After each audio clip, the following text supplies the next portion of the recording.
Patuloy na naghahanap ang Aklan Police ng testigo sa pamamaril at pagpatay sa Aklan sa mag-asawang Melvin at Miriam Odicta na umano'y top drug lord sa Western Visayas. Bumuo na ang mga otoridad ng task force na natututok sa investigasyon. Dinala na sa Iloilo City ang mga bangkay ng mga sinasabing top drug lords sa Western Visayas, ang mag-asawang Melvin at Miriam Odicta. Binarilan dalawa ng mga hindi pa nakikilalang salarin sa Katiklan Jetty Port sa Malay, Aklan kahapon. Ayon sa nakatatandang kapatid ni Miriam, marahil ay planado ang pagpatay sa mag-asawa. Bago ang nangyaring pamamaril, naunang sumurender ang mag-asawa kay DILG Secretary Mike Sueno upang linisin daw ang kanilang pangalan. Sa panayam ng GMA News sa kalihim, itinanggi raw ng mag-asawa na sila ang tinutukoy na top drug lords sa Western Visayas. Ang sabi nila may ginawa silang parang matrix o parang listahan. No? So sabi ka sa kanila, okay, so anyway, in the meantime, pumunta na kayo ng CIDG. So kasi wala akong jurisdiction sa kanila, hindi sila elected official. So sabi ko, punta na kayo ng CIDG at doon nyo na sabihin yung gusto nyong sabihin. Bumuo na ng Task Force Odicta ang Aklan Provincial Police para matutukan ang kaso.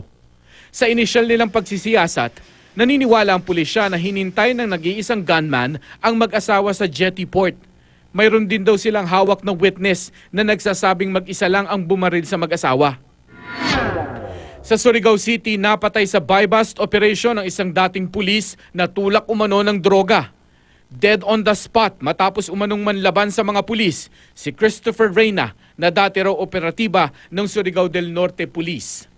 Pagkatapos makabili ang asset at nang papalapit na ang mga operatiba kay Reyna, nagsimula ang engkwentro. Nakuha sa suspect ang 8 gramo ng hinihinalang shabu na nasa 94,000 pesos ang halaga, isang baril at mga drug paraphernalia. Samot-saring kalibre ng baril naman ang nakumpiska sa isang dating bodyguard umano ng sinasabing top drug lord ng Eastern Visayas na si Kerwin Espinosa. Voluntaryong dumulog sa pulisya si Jesus Tulin Jr. para isuko ang kanyang armas. Pagkatapos nito, nakatanggap naman ng impormasyon ng pulisya na mayroon umanong nakatagong mga armas sa isang lugar. Nang puntahan nito ng mga pulis, nakuha sa lugar ang isang shotgun, isang submachine gun at isang caliber 45 na baril. Ayon sa investigasyon, armas ito ng mga tauhan ng mga Espinosa. Mas pinaigting pa raw ng pulisya ang kanilang oplang tokhang at isasagawa na rin nila ito sa mga condominium at call center. Ayon sa Eastern Police District, modified tokhang lang daw ito at information drive na mga dapat at hindi dapat gawin dahil pribadong establishmento ang mga ito. Kailangan munang makipag-ugnayan sa pamunuan ng mga kondo. Gaya ng ginawa nila sa ilang exclusive subdivision at clubs. Isasama rin sa pagsisiyasat ng mga pulis ang mga call center agent.